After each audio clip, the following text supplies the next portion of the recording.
Hello students, my name is Shivani Pachauri and welcome to our channel Passion Tutor. जैसा कि आप सभी लोग जानते हैं कि मैं आपको क्लास 11th की बायोलॉजी पढ़ा रही हूं और जिसमें अभी चैप्टर चल रहा है आपका सेल बायोलॉजी। सेल बायोलॉजी का मैंने आपको इंट्रोडक्शन वगैरह थोड़ा सा करा चुकी हूं और मैं न्यूक्लियस करा रही थी तो आज न्यूक्लियस ख़त्म होने पर है आपका। सॉरी, काफ़ी दिन से आपकी क्लास नहीं हो पाई है। चलो लेकिन आज स्टार्ट करते हैं। आइए, तो मैंने आपको बताया था क्रोमेटिन नेट के बारे में। क्रोमेटिन नेट में मैंने आपको यू क्रोमेटिन बता चुकी हूँ। अब इसके बाद मैंने आपको और भी टाइप बताए थे, इसके 4 टाइप बताए थे। यू क्रोमेटिन, हीटेरोक्रोमेटिन, फिर था आपका कॉन्स्टिट्यूटिव हीटेरोक्रोमेटिन, फिर था फैकल्टेटिव हीटेरोक्रोमेटिन। ये होता क्या है? हीटेरोक्रोमेटिन क्या है? डार्क स्टेन होंगे यहाँ पे। यू क्रोमेटिन में क्या थे? लाइट स्टेन थे। तो dark stain, thick condensed part. इसका जो कंडेंस्ड पार्ट होगा वो कैसा होगा? थिक होगा। और उसका कैसा था? थिन था। इनएक्टिव क्रोमेटिन, और ये कैसा है? क्रोमेटिन इनएक्टिव है, जबकि यू क्रोमेटिन कैसा था? एक्टिव था। ये दोनों में डिफरेंस है। हीटेरोक्रोमेटिन डार्क स्टेन होता है, कंडेंस्ड पार्ट इसका थिक होता है। नेक्स्ट है इसका क्रोमेटिन जो होता है वो इनएक्टिव होता है। नेक्स्ट इसमें आता है कॉन्स्टिट्यूटिव हीटेरोक्रोमेटिन। कॉन्स्टिट्यूटिव का मतलब क्या होता है? मतलब कॉन्स्टिट्यूटिव हीटेरोक्रोमेटिन क्या है? Occur in all cells in all stage. इसका मतलब है ये सारी ही सेल की सभी स्टेज में, जैसे सेल डिवीजन जब होगा तब आप पढ़ेंगे कि कौन कौन सी सेल की क्या क्या स्टेज होती हैं। तो ये सभी सेल की सभी स्टेज में मिलता है। इसका एग्जाम्पल है सेंट्रोमेरिक रीजन। इसका एग्जाम्पल है सेंट्रोमेरिक रीजन। अब इसके बाद है फैकल्टेटिव हीटेरोक्रोमेटिन। 1 मिनट। हाँ, तो फैकल्टेटिव हीटेरोक्रोमेटिन क्या है? ये facultative हीटेरोक्रोमेटिन some cells in some stage, कुछ सेल की कुछ ही स्टेज में देखने को मिलता है। इसका एग्जाम्पल है आपका बार बॉडी इन फीमेल। फीमेल को हम इस तरह से भी रिप्रेजेंट करते हैं, ये आप याद रखना।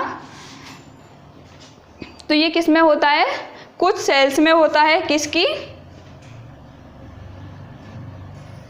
सम cells in some stage. Example Barr body in female. जैसा कि आप लोग जानते होंगे फीमेल का जो वो होता है गैमेट, वो एक्स एंड वाई होता है।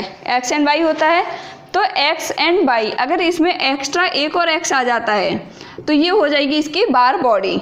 ओके, तो अगर इसमें हम बार बॉडी निकालेंगे तो एक्स वाई सॉरी फीमेल का एक्स एक्स होता है, एक्स एक्स होता है। तो अगर हम इन दोनों एक्स को छोड़ के फीमेल की एक एक्स्ट्रा जो एक्स है ये इसकी बार बॉडी होगी। अब इसके बाद आता है न्यूक्लियोलस। अब ये न्यूक्लियस के हम पार्ट पढ़ रहे थे। तो न्यूक्लियोलस क्या है? साइट फॉर एक्टिव आरएनए या राइबोसोम सिंथेसिस टेक्स प्लेस। ये किसकी साइट है? आरएनए सिंथेसिस की या फिर राइबोसोम सिंथेसिस की साइट है, इसलिए हम इसको बोलते हैं राइबोसोम फैक्ट्री। आगे आप पढ़ेंगे न्यूक्लियोलस जो होता है इसे हम ribosome factory of the cell भी कहते हैं, क्योंकि यहीं पर जैसे कि आप सभी लोग जानते हैं कि अगर कोई भी चीज़ कहीं पर पर्टिकुलरली एक जगह बनती है, जैसे कि यार कुरकुरे हैं या कोई भी खाने पीने की जगह है या फिर जूते हैं या मतलब कोई भी सामान है, अगर वो पर्टिकुलर एक जगह पर बन रहा है तो उसको उसका कारोबार या फिर उसको फैक्ट्री बोलेंगे। हम नॉर्मली फैक्ट्री बोलते हैं कि उसकी फैक्ट्री वहाँ पर है। इसी तरह से जो राइबोसोम होता है या आरएनए होता है वो हमारा कहाँ बनता है? न्यूक्लियोलस के अंदर बनता है। इसीलिए हम बोलते हैं न्यूक्लियोलस जो होता है वो राइबोसोम फैक्ट्री होता है। नेक्स्ट है इसका nucleolus usually attach to chromatin at specific site.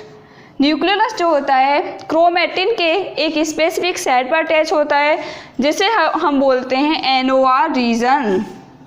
NOR region क्या है? Nucleolar organiser region. ये एनओआर रीजन जो होता है वो क्या होता है? क्रोमेटिन की जिस साइड पर न्यूक्लियोलस आके बाइंड करता है उस रीजन को हम बोलते हैं एनओआर रीजन। अब नेक्स्ट है it is called ribosome factory of the cell. मैंने अभी आपको बताया राइबोसोम फैक्ट्री को क्या है? न्यूक्लियोलस है। किसकी? सेल की। नेक्स्ट है larger and some numerous nuclei are present in cell.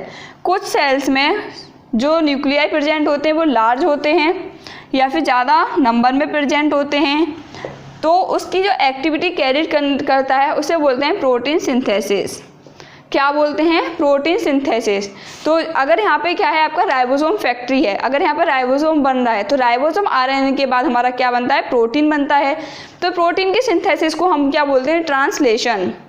और जब हमारा आरएनए बनता है डीएनए से, उसे बोलते हैं हम ट्रांसक्रिप्शन। और जब प्रोटीन सिंथेसिस होता है तो उसे बोलते हैं हम ट्रांसलेशन। ओके, अब इसके बाद क्रोमोसोम कराते हैं, थोड़ा सा टाइम लगेगा। हाँ जी, तो इसके बाद पहले मैं क्रोमोसोम के बारे में थोड़ा सा और बताती हूँ। During cell division chromatin net get condensed to form chromosome. जैसे कि मैंने आपको जब क्रोमैटिन नेट और न्यूक्लियस के बारे में बताया था, तो मैंने बताया क्रोमैटिन नेट जो होता है वो कंडेंस्ड होता जाता है, मतलब जैसे धागे, क्रोमैटिन नेट होता है क्या है, थ्रेड लाइक स्ट्रक्चर होता है, तो वो क्या कंडेंस्ड होता जाता है, उलझता जाता है यहाँ पर खुद में। तो ड्यूरिंग सेल डिवीजन, किस टाइम पर, सेल डिवीजन के टाइम पर chromatin net get condensed to form chromosome. तो जो कंडेंस्ड फॉर्म होती है क्रोमैटिन नेट की, उसे ही बोलते हैं हम क्रोमोसोम। फिर नेक्स्ट आता है इसमें chromosome best studies at metaphase. जो क्रोमोसोम होते हैं इनकी बेस्ट स्टडी की जाती है क्रोमोसोम नंबर की, स्पेशली इसमें आता है क्रोमोसोम नंबर। तो क्रोमोसोम नंबर की जो बेस्ट स्टडी की जाती है, मतलब कि बिल्कुल एग्जैक्ट या ठीक स्टडी की जाती है, वो की जाती है मेटाफेज में। सेकंड आएगा शेप ऑफ क्रोमोसोम। क्रोमोसोम की शेप के बारे में जो पता किया जाता है कि इसकी शेप क्या है, वो किया जाता है एनाफेज में। ओके, दोनों में याद रखना कि, और ये क्वेश्चन काफ़ी बार नीट में भी आया है कि किस में किसकी स्टडी की जाती है, तो इम्पोर्टेंट है, ये दोनों ही पॉइंट आपके लिए इम्पोर्टेंट है, आप याद रखना। नंबर क्रोमोसोम इन अ गैमेट, कोई भी गैमेट है उसमें कितने नंबर ऑफ क्रोमोसोम है उसको बोलते हैं हम genome. Number chromosome in a gamete is called genome. Okay, अब कुछ मैंने यहाँ पे आपको ऑर्गेनिज्म बताए हैं और उनकी मियोसाइट स्टेज और गैमेट्स, ठीक है। तो इनमें मैं आपको बता रही हूँ ह्यूमन ऑर्गेनिज्म में हमने फर्स्ट ह्यूमन लिया, तो ह्यूमन की जो मियोसाइट स्टेज होती है उसमें क्रोमोसोम नंबर 46 होते हैं, जबकि मतलब कि n is equals to 46 and 2n is equals to 23। एक मिनट,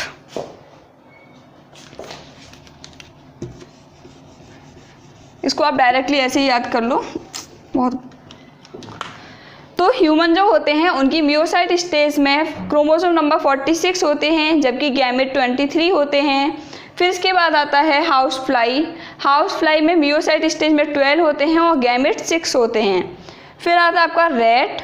रैट में 46 होते हैं, मियोसाइट में 21 होते हैं। किसमें, मतलब जो हमारी मियोसाइट होती है उसका हाफ होते हैं हमारे पास गैमेट्स। तो हाउस फ्लाई में 12 होते हैं मियोसाइट स्टेज में और गैमेट होते हैं आपके 6। फिर आता है रैट।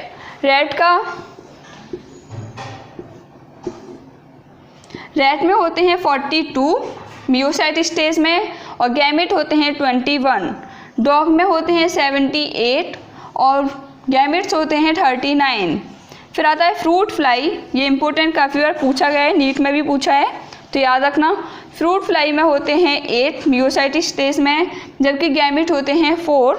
और मेज में होते हैं 20, जबकि गैमेट्स होते हैं 10। राइस में होते हैं 24, जबकि इसके गैमेट्स होते हैं 12। ऑनियन में होते हैं 16 और इसके होते हैं 8। ये आप डायरेक्टली याद रख सकते हैं, कुछ इंपॉर्टेंट्स मैं आपको बता चुकी हूँ। अब इसके बाद आता है क्रोमोसोम शेप। क्रोमोसोम कितने टाइप के होते हैं, क्रोमोसोम की शेप क्या होती है, तो चलो आज थोड़ा सा बोर करा देते हैं आपको पहले।